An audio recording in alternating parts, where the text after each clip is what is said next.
everybody, my name is Sarah and you are watching I Talk to Notebooks. Today we are just finishing up this decorating section with some stamps and stickers.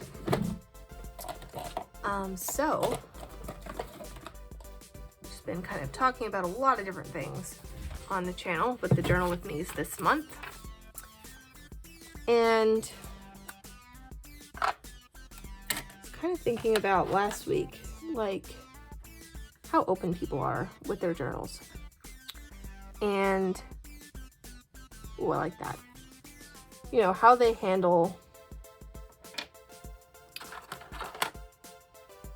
different kinds of levels of opening up, or if they have other ways of venting that I'm not aware of, you know?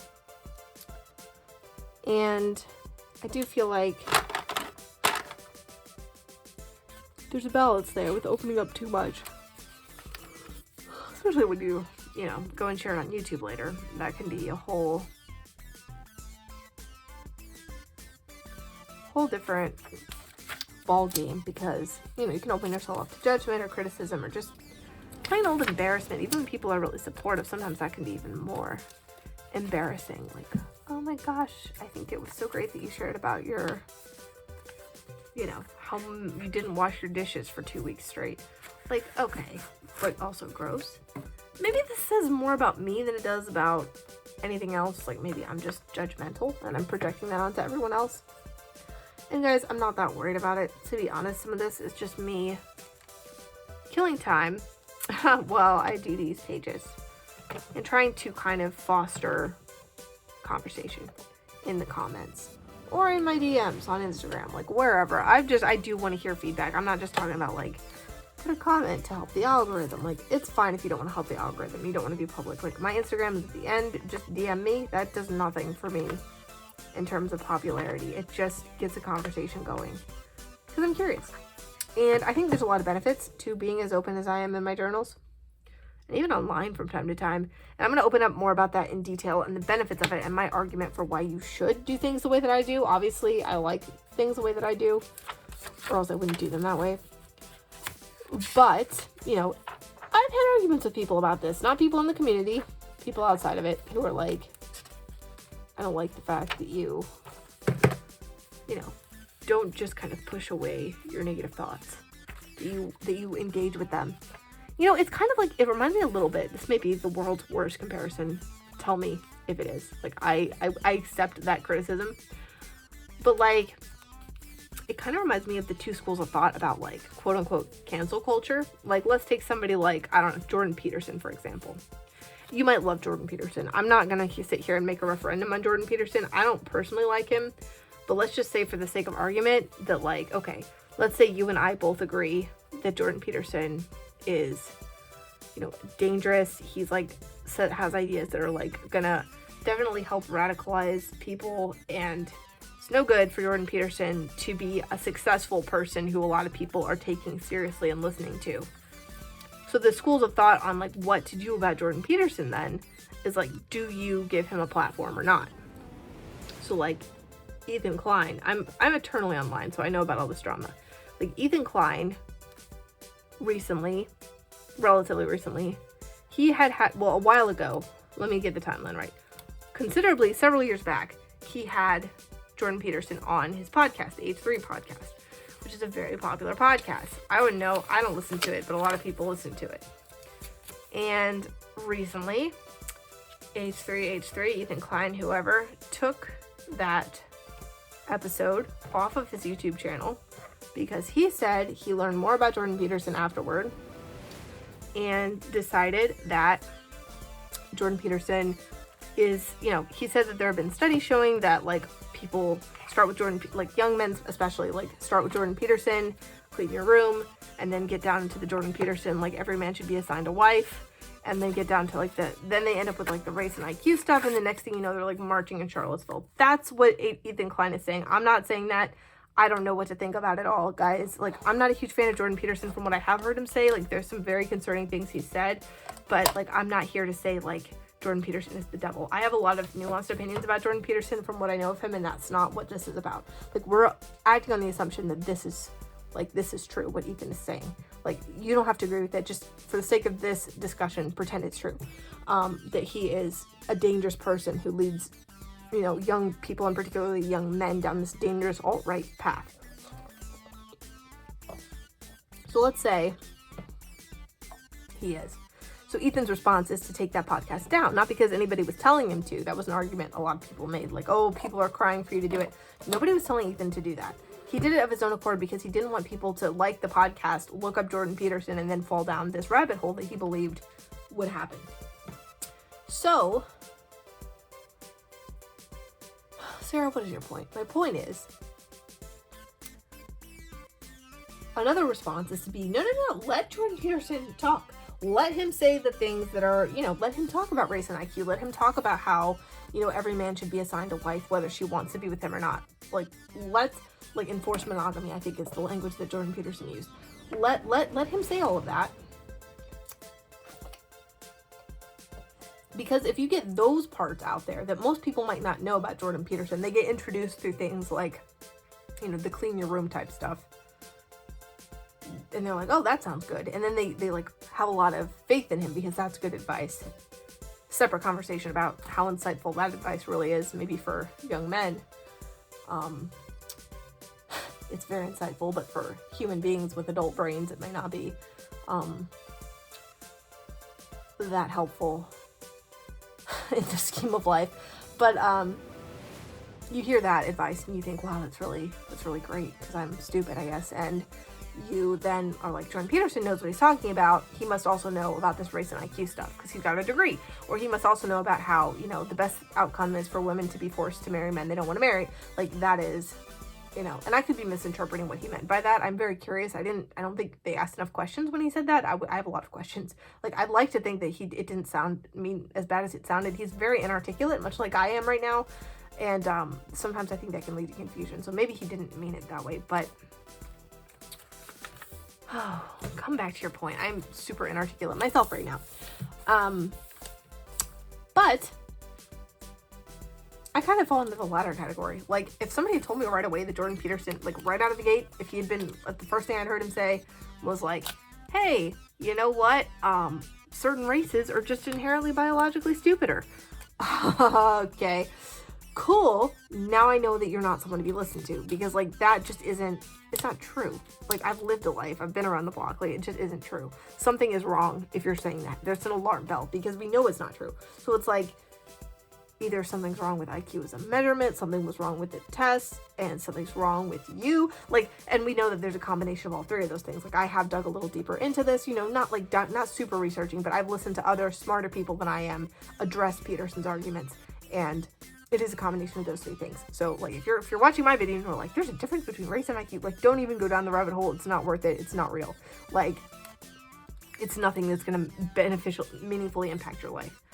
And, so, I think if somebody had said that out of the gate, I would have, you know, not been as much like at the beginning, like, maybe Jordan Peterson has some things to say. Clean your room is, you know, that's a good thing for young men to hear. A lot of them seem to need to hear it. So maybe he says other good things for young men. Like, maybe I, as a fully functional human being, don't need to hear this very basic advice for most people should have figured out by the age of 10. But, you know, maybe it's good for some people. Young men. Am I trashing young men a bit? Yes. Do they deserve it? Well, let's be honest, they do. So I don't feel too bad about that. When you deplatform people, you make them look like martyrs, and you make it look like the big establishment machine. Like, a company like YouTube is huge. If you've got YouTube, like, for example, YouTube isn't a good example because Jordan Peterson still has a channel, but let's say YouTube banned him. It's like, okay, now it's like this giant corporation is against Jordan Peterson. What is he saying that they want to suppress? Like, there are types of people who get curious about stuff like that and automatically give him more credence because he was banned by a giant tech company, which, let's be honest, YouTube is not some benevolent organization. They're shady. So what I'm saying is, if they just let him, if he just ran his mouth in the beginning, then I think it would have been more helpful. That's my opinion. And Sarah, why are we talking about Jordan Peterson? I've completely lost track of what we were talking about. The point I was trying to make was, I feel that way about thoughts too. Like, if I just shut my thoughts up, like, oh, you thought something really heinous. Like, I've had some really heinous thoughts. You can ask. Some people know about them. Like, I've had some terrible thoughts. And it's like, okay, I could have like shoved that thought down to the bottom recess of my mind, tried to pretend I didn't think it, whatever. Maybe that works in the short term. For me, long term doesn't work at all, not remotely. In the long term, what I need is to sit down and be like, where did that thought come from? Has anybody, and sometimes I'll be like, has anyone else had this thought? Like, what do you do with that thought? That can be helpful online or in person, although most people, I don't trust it in person, because like if they get weird about it, then it's like, I can't leave, we're in person, I've got, you know, I'll have to wait for the check to come. So I'd rather do it online with people who I can get away from very quickly if they're like, you're a weirdo, which has happened before, and then that's when I know I'm way off base. But you know, when it comes to these thoughts in my diary, at least, like that's, you know, nobody else is involved there. I don't have to worry about judgment, so I can just put down my thought and then I can evaluate it and see what I think about it once it's staring me in the face. Because if you write something down, it can be ugly. Even online, like looking at a comment that I wrote that was ugly, I felt deep shame about that before. I'm not even going to sit here and lie to you. Like I asked, oh, I love this Earth sticker. That is so cool. I'm never going to find these stickers again. I think they were from the Dollar Tree or maybe Walmart. And those just cycle in and out constantly. You never find the same ones twice. It's so sad. I really like it. Oh, yes. Love that UFO. I'm sorry. I'm just obsessed with this. But you know, about wrestling with it head on, it's just easier than avoiding it, or more efficient, I should say. It's not always easier. In fact, a lot of the time it can be significantly more difficult that way. Hello, darkness, my old friend. So that's what I think. I think it's better to just face it head on. You know, this is my thought. Oh, well, life goes on. I thought it, you know, and I'm still here. And I'm not going to act on it, and I'm not going to do it. And I thought it, you know? Or like, I thought it, and just because you have a thought, it doesn't rule you. Like before, if I had a thought, it would be like this big shame spiral moment of like, well, I thought that, so that means that's what I want. It doesn't. It just means you thought it. That's literally all a thought means about you. Like, we don't have control over the thoughts that go into our head. What you decide to do is what you do with them. That's where you have control. And we talk about this in my church with, not in my church. There's a conversation around evangelical Christianity like this about modesty. And like, because there can be these messages that boys get in certain churches. But like, if a girl's dressed immodestly and he notices, or like, okay, not immodestly, how do I phrase this? If a guy notices that a girl is pretty and he feels attracted to her, which is like how human beings work, then he will be lusting.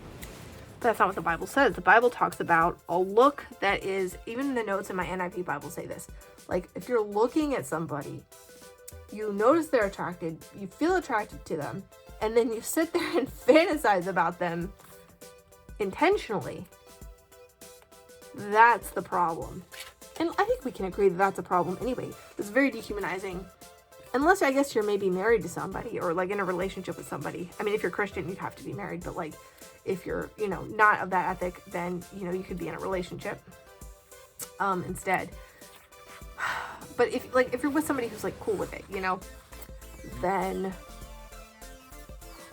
okay, wait a minute. This page is really calling out to me. What am I going to use? I want to do this one. I feel like it's time for this one. I would save this one for a long time. I really feel like it's time for it. Or maybe it's this. It's one of these two. I can't decide. Oh, I think this. So there's a difference. Basically, you have the attraction. That's human. You have a human attraction to a person. You know, it's always framed as a man attracted to a woman, but I'm keeping it gender neutral because, you know, these things are not always gendered. And you have that attraction. And then you decide what to do with it. You don't control the fact that you feel attracted to somebody. That just is a normal thing that comes up, you know? You decide what to do with it. Sarah, how many times are you going to say the exact same thing? Well, a couple more, maybe. Point is, that's how it is with all thoughts, in my opinion. Like, you can have a thought. A thought flying in your head doesn't make you a bad person. Now, I admit that I absolutely do, like, dwell on certain thoughts in my journals that should not be dwelled on. Or, like, play out scenarios. Like, yes, I do. I do that. Do I go unnecessarily hard, especially when I'm angry, like insulting people and stuff? Absolutely I do. Do I say like, I would just do X, Y, and Z that I would never do, but I say I would do it and I go way too far in my description of X, Y, and Z? Like, yes, I do. Again, no criminal action because I don't write about that stuff in my diary, even though like hyperbolically, those are thoughts that I have too. Like, again, like I did a psychiatric intake assessment for a therapist a while back, and I was like talking to my boyfriend about it later. I said, they asked if I ever had thoughts of harming anybody before. And like, I've definitely felt like in traffic sometimes, like I want to like run someone over who's being like really annoying, like a pedestrian who darts out into traffic. But like, I would never do it. And he's like, that's not what they meant. So like that kind of thing. Like, I have those thoughts. Doesn't everybody have those thoughts? Like if someone's being super annoying, don't you ever just for a second, like have this flash of like hitting them in the face? And as a human being, have I ever dwelled on that thought for too long? Yes. Would I ever do it? No. It has been like probably an hour of me talking about this exact subject, but it's really important to me. And yes, I'm making another video more formally making a case for the way I do things. But the point of these videos is to be much more like, the point is for you to give your thoughts. Like, I want you to tell me what you think about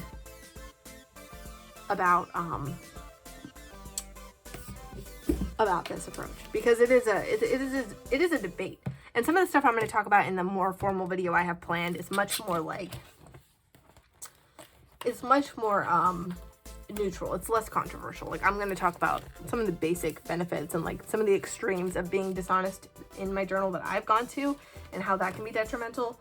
But like, I'm also talking in extremes a little bit now. Like, my cat's so cute and it kind of matches this. I really like that. And so, we're talking a little bit in extremes, but the point is, the real point is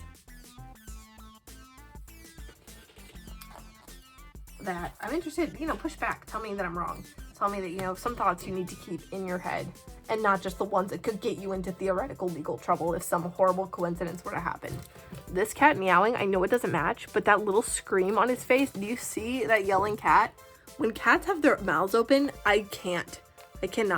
I don't know if this is a thought I shouldn't be sharing, but like when cats hiss or get angry, I know I shouldn't find it cute, but it's so cute. I would never intentionally provoke a cat. I have one. I'm super nice to her. This is the cutest thing ever. I'm sorry. That cat looks so angry. I can't with angry cats. They're so cute, especially angry kittens. Would never provoke it on purpose. Don't think it's funny that a cat is scary, because that is usually fear. But it does happen, and when it does happen, not caused by me, it's really cute. That's all I'm saying. So, that's kind of my opinion on the whole situation with,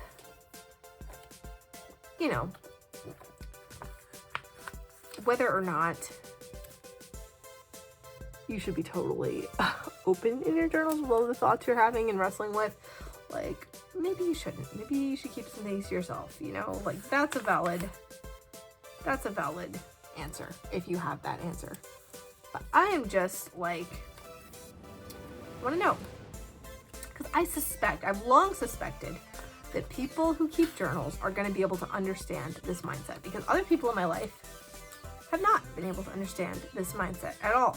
They are like, what is wrong with you? Why do you just suppress everything like I do? And it's like, okay, I'm glad that works for you, although I would bet a lot of money that it doesn't actually work for you.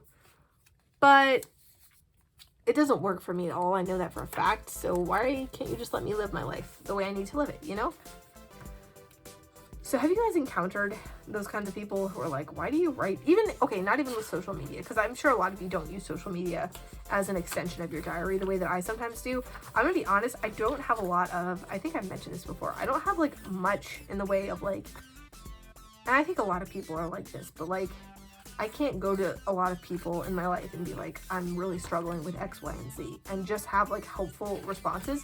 There can be a lot of anger or like reaction, or like I said before, like making it about their feelings instead, which I'm not criticizing these people. Like, this is a human response, especially again, these people are not like, they just don't like examining their own thoughts. So like when they have a feeling, it kind of is just there, and it's like, what do I do with this? And so it kind of ends up on me. And I don't know, this could be too much, but the point is, have you guys ever faced like pushback. Like, why do you write in a diary all day? Why don't you, you know, make some friends and talk to them instead? What do you have that you have to write down that you can't share? Like, why, you know, if anybody's ever seen your videos, if you make videos, like, so I know some of you that watch me do or make TikToks, have you had people confront you and try to be like, you know, I'm really uncomfortable with that? I've had people say that they were uncomfortable with certain things about my journals before, and my journal social media presence, even though I'm like, you guys know with the flip throughs, I'm censoring everybody's names, and that is way more courtesy. I'm sorry, it's more courtesy than a lot of people give in their flip throughs. So I think I'm doing a great job of being very considerate and polite. So it kind of does rub me the wrong way when people still take issue with it. It doesn't happen a whole lot, but it has happened. So I don't know, just tell me, guys, like, have you had hostile responses? Have you had people misunderstand you? Because I'm curious if you guys have the same attitude, because I feel like a lot of you guys understand what I'm saying, but people in my real life and even in other parts of the online world are like, what is wrong with you? Why would you talk about that? Like, why do you have all these things you write in a journal? Like, why aren't you ashamed of yourself more for the passing thoughts you have? Like, let's say I had a thought, like a pedestrian like runs out in the middle of the road and scares me half to death. And I have a thought like, oh, I'd like to run them over. And then even like, okay, as a human, I'm like, I lean into that maybe a little too much. Like, I think about it, I picture it, okay, for a few seconds. It's like, even that is like, I think a lot of people do that. And why should I be ashamed? Like, isn't it better for me to write it down and say, why did I have that moment of rage? Why didn't I have curiosity about why this person ran across the road? Maybe there's not a crosswalk for a long time, or maybe there's, you know, some other reason. Like, maybe they were in a really big hurry. They had to go to the bathroom. Like, why didn't I think about that instead of reacting with this rage? And maybe next time I will, you know? I'm not saying my journal entries are always so perfect. Sometimes they are just venting.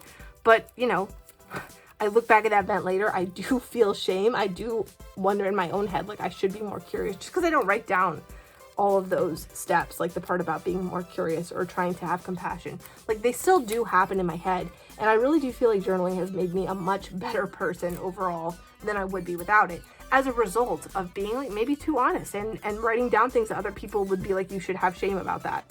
Like, well, I'm kind of glad that I've overcome that, because now I can do the work instead of focusing on how uncomfortable my own bad parts make me feel. And this last part here, I have stuck all the little ends of washi tape to the edge of my desk, and I always do that, and then I put them back here. I think it was Journal with Dolly who talked about a washi graveyard at the back of her journal, and the way she named it washi graveyard and how good it looked and how smart it was really made me happy, because I always have these little odds and ends that are just stuck to my desk, and I always feel like it's so wasteful. But I have so much washi tape, I can't really save every odd and end, or else that would be like hoarding behavior. Some people would say I already have hoarding behavior with stationery, so I'm not trying to, like, I try to avoid saving little scraps of things like this. But so this lets me keep it in my journal without it being like a crazy thing where I try to remember to use it later. Like, I can still enjoy it, and I really like these. They're actually really pretty. So anyways, that is the end of this journal with me for the month. This should be the last video, and I'm glad that we were able to do this. Let me know if you want me to do the same style next month. By now, it will probably have already been decided based on the reception. So thanks for watching, and have a nice day. Goodbye.